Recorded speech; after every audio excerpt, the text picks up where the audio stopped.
may panibagong tigil pasada na nakaamba ngayong linggo. Pangungunahan niya ng transport group na Manibela.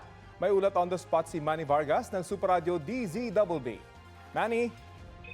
Yes, Rafi, Connie, maglulunsad nga ng 2 araw na tigil pasada sa Huwebes at Biyernes ang grupong Manibela at mga kaalyadong transport group sa pulong balitaan ngayong umaga. Sinabi ni Manibela Chairman Mar Balbena, dulot ito ng anyay pagiging bingi at insensitive ng pamalaan sa sitwasyon ng mga tsuper at mga nasa sektor ng transportasyon.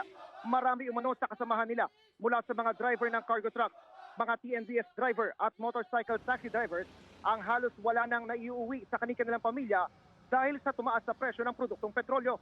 Himutok pa ng grupo, hindi na itinuloy ang taas pasahe, may mga pasahero pang hindi nagbabayad ng pamasahe, kaya't mas malaki ang nawawala sa kita ng mga tsuper.